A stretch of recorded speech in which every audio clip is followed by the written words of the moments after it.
Hello friends, welcome to savage point. நான் உங்கள் ஏஎஸ்கேர். So இன்னைக்கு இந்த டாப்பிக்கில் எதை பற்றி பார்க்க போகிறோம்னா, most powerful reincarnated characters in India. அதாவது ரொம்ப பவர்ஃபுல்லான மறுஜென்மம் இல்லை மறுபிறவி எடுத்த கேரக்டர்ஸ் அவங்களாம் யார் அப்படின்னு தான் இன்னைக்கு இந்த வீடியோவில் நம்ம பார்க்க போகிறோம். ஸோ கண்டிப்பாக உங்களுக்கு ரொம்ப ஃபேவரட்ஸ்லாம் இந்த லிஸ்ட்டில் இருப்பாங்க நான் நினைக்கிறேன். இதை தாண்டி நான் யாரையும் மிஸ் பண்ணியிருந்தேன்னா அவங்க யாருன்றதை மறக்காம கீழே கமெண்ட் செக்ஷனில் மென்ஷன் பண்ணுங்கள். ஸோ இந்த வீடியோ ஸ்கிப் பண்ணாமல் ஃபுல்லாக பாருங்கள். சரி வாங்க நம்ம வீடியோக்குள்ளே போகலாம்.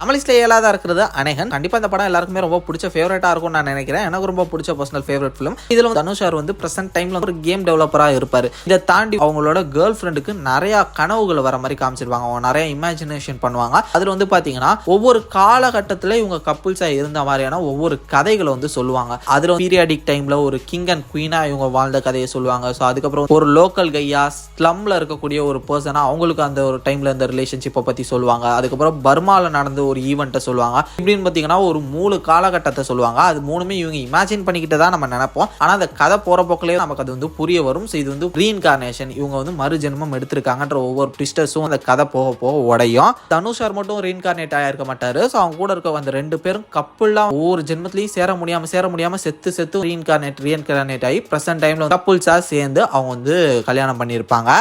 லிஸ்ட்டில் 6ஆவதா இருக்கிறது தங்கலான் ஆரன். ஸோ இவர் பார்த்தீங்கன்னா ப்ரெசென்ட் டைமில் பிரிட்டிஷ் ஆட்சி நடந்துகிட்டு இருக்கக்கூடிய காலகட்டத்தில் இவர் ரொம்பவே கீழே வேலை செஞ்சுட்டு இருக்கக்கூடிய ஒரு ஆளாக இருக்காரு. ஸோ இவங்களோட மொத்த குடும்பத்தையும் காப்பாற்றி இவங்களோட மொத்த கிளானையும் காப்பாற்ற தங்கத்தை எடுத்து கொடுக்குறதுக்காக பிரிட்டிஷ்காரனோட போறாரு. அந்த டைமில் தான் அவரோட பாஸ்ட், அவரோட விஷயங்கள்லாம் அவருக்கு ஞாபகம் வருது. அவரோட முன்னோர்கள் சோழ வம்சத்துக்கு இந்த தங்கத்தை எடுத்து கொடுக்குற போராட்டத்தில் ஆர்த்தின்னு சொல்லக்கூடிய சூப்பர் நேச்சுரல் பீங் கூட சண்டை போட்டு இவங்க இறந்துருக்காங்க. ஸோ அந்த விஷயங்கள் இவருக்கு நினைவு வருது. கிட்டத்தட்ட அவரோட ஒரு ரீஇன்கார்னேஷனாவே சொல்லாமே. சோ அதே விஷயம் இங்க ரிப்பீட் ஆகுது. சேம் அந்த டைம்ல ஆட்சியில் இருக்கக்கூடிய ஒரு பவர்ஃபுல்லான ஆளு எனக்கு தங்க வேணும்னு கூட்டு போறாரு. அந்த டைம்ல ஆர்த்தியும் வரா. இவங்க 2 பேரையும் சமாளிச்சு இந்த தடவை அவங்களோட கிளானே அந்த தங்கத்தை எடுத்துக்கிட்டாங்களா இல்லையா அப்படின்றத வச்சு போயிருக்கோம். உண்மையில இந்த ஒரு ரீஇன்கார்னேஷனும் ஒரு பெஸ்ட்னே சொல்லலாம்.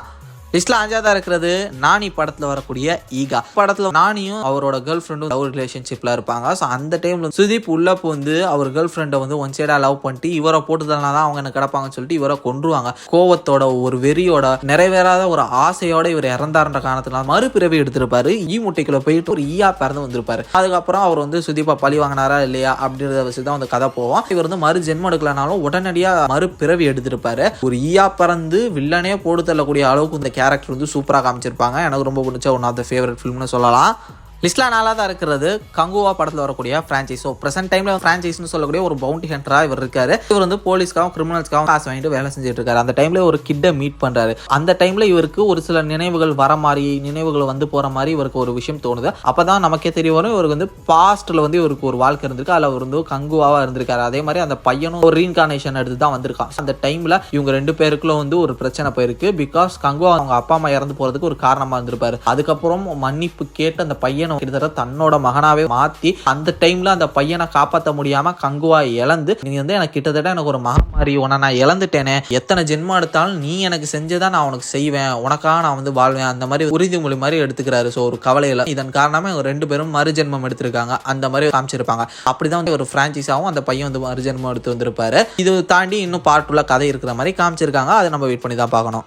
லிஸ்ட்ல 3ஆவதா இருக்கிறது அருந்ததி. அருந்ததி ஒரு அகோரியா இருக்கக்கூடிய பசுபதியை உயிரோடையே அவனை ஒரு மந்திர சக்திகள் இருக்கக்கூடிய அறையில சீல் பண்ணி அவனை அசைய முடியாதமா பண்ணிடுவாங்க. அவன் பாத்தீங்கன்னா பிரேதாத்மாவா மாறிடுவான். பல ஜென்மங்கள் அருந்ததி பழி வாங்கணும், இந்த ஒரு மொத்த ஊரையும் பழி வாங்கணும்ன்ற கோவத்திலேயே சீல் பண்ண இருக்கக்கூடிய அந்த ஒரு இடத்துல மாட்டிக்கிட்டு இருக்கான். ஸோ இப்போ அருந்ததியோட மறுஜென்மமா செக்கம்மாவோட மறுஜென்மம் ஒரு சில தலைமுறைகள் கழிச்சு இந்த ஒரு குழந்தை பிறகுது. ஸோ கிட்டத்தட்ட அப்படியே அவங்கள மாதிரியே இருக்காங்க. ஒரு டைம்ல இவங்களுக்கு அவங்களோட மெமரிஸ் எல்லாமே அப்படியே கிக்காது. ஸோ இவங்க கிட்டத்தட்ட ஒரு ரீஇன்கார்னேஷனாக மாறி அந்த பசுபதியை மறுபடியும் கொல்றாங்க. அப்படிதான் பார்த்தீங்கன்னா கதை முடிஞ்சிருக்கும். லிஸ்ட்ல 2ஆவதா இருக்கிறது மஹதீரா படத்தில் வரக்கூடிய ஹர்ஷான்ற சொல்லக்கூடிய இந்த ஒரு பைக் ரேசர் பார்த்தீங்கன்னா ப்ரெசென்ட் டைம்ல இருக்காரு. அந்த டைம்ல ஒரு பொண்ணை டச் பண்ணும்போது அவருக்கு ஏதோ ஒரு விதத்தில் ஒரு இமேஜினேஷன் வருது. அது இமேஜினேஷனா இல்லை ஏதோ ஒரு விஷயமா இருக்குமா அப்படின்னு சொல்லிட்டு ஒரு எண்ணத்துலயும் அந்த பொண்ணை ஃபாலோ பண்ணி நிறைய விஷயங்கள் அப்பதான் அவர் தெரிஞ்சுக்கிறாரு. பல ஜென்மங்களுக்கு முன்னாடி இவர் காலபைரவா ஒரு ஆட்சி செஞ்சுட்டு இருக்கக்கூடிய ஒரு அரசாங்கத்துக்கு கீழே பார்த்தீங்கன்னா ஒரு சோல்ஜரா இருக்காரு. அந்த டைம்ல அவரோட இளவரசிக்கும் இவருக்கும் ஒரு காதல் வருது. அந்த காதல் இணைய முடியாம இவங்க 2 பேரும் பிரிந்து இறந்துறாங்க. இந்த ஒரு காதலை மறுபடியும் சேரணும்ன்ற இந்த ஒரு ஏக்கத்துல தான் பாத்தீங்கன்னா இவங்க 2 பேருமே மறுஜென்மம் எடுத்திருக்காங்க. அவங்க சேர்ந்தாங்களா இல்லையா அப்படின்னு சொல்லக்கூடிய ஒரு முடிவை நோக்கி தான் இந்த ஒரு மொத்த கதையுமே இருக்கும். ஃபைனல் நம்ம லிஸ்ட்டில் நம்பர் 1 பொசிஷனில் இருக்கிறது கல்கி படத்தில் வரக்கூடிய பைரவா. பைரவா வந்து பார்த்தீங்கன்னா ஒரு பவுண்டி ஹண்டராக நம்ம வந்து இந்த படத்தில் பார்த்துருப்போம். செம்ம ஃபன்னாக இருப்பார். அவருக்கு காசு தான் தேவை, அந்த யூனிட்காக என்ன வேணால் செய்வார் அப்படின்ற ஒரு கேரக்டராக இருப்பார். பட் படத்தோட கிளைமேக்ஸில் தான் ஒரு மிகப்பெரிய விஷயத்த ரிவீல் பண்ணுவாங்க. இந்த பைரவான்னு சொல்லக்கூடிய கேரக்டர் தான் கர்ணனோட ஒரு ரீஇன்கார்னேஷனாக இருக்காரு அப்படின்னு சொல்லக்கூடிய விஷயத்த கிளைமேக்ஸில் தான் ரிவீல் பண்ணுவாங்க. கர்ணன் வந்து யாரு என்ன அப்படின்றதெல்லாம் கம்மிங் பார்ட் 2 ஃபிலிம்ல தான் ஃபுல்லாக ரிவீல் பண்ணுவாங்க. அதாவது நமக்கு மித்தாலஜிக்கலாக என்ன நடந்தது தெரியும். கதைப்படி கர்ணனை வச்சு பைரவா என்னெல்லாம் பண்ண போறாரு அப்படின்றத நம்ம பார்ட் 2ல தான் வெயிட் பண்ணி பார்க்கணும். பட் ஓவராலா இந்த படத்துல இந்த ஒரு ரீஇன்கார்னேஷன் வந்து செம பவர்ஃபுல்லான ஒரு வெர்ஷனாவே காமிச்சிருப்பாங்க. ஓகே ஃப்ரெண்ட்ஸ், இந்த வீடியோ கண்டிப்பாக உங்களுக்கு ரொம்பவே பிடிச்சிருக்கும்னு நான் நினைக்கிறேன். ஸோ இதே மாதிரி தொடர்ந்து நிறைய இன்ட்ரெஸ்டிங்கான வீடியோஸ் பார்க்கறதுக்கு மறக்காம நம்ம சேவேஜ் பாயிண்ட் சேனலை சப்ஸ்கிரைப் பண்ணி இந்த பெல் ஐகானை பிரஸ் பண்ணிக்கங்க. இந்த மாதிரி ஏதாவது இன்ட்ரெஸ்டிங்கான டாபிக்ஸ் இருந்துச்சுன்னா அது என்னன்றது மறக்காம கீழே கமெண்ட் செக்ஷனில் உங்களோட சஜஷன் சொல்லுங்க. அடுத்த ஒரு இன்ட்ரெஸ்டிங்கான வீடியோவில் நாளைக்கு மீட் பண்ணுறேன். அது வரைக்கும் tata bye bye, take care from A Square.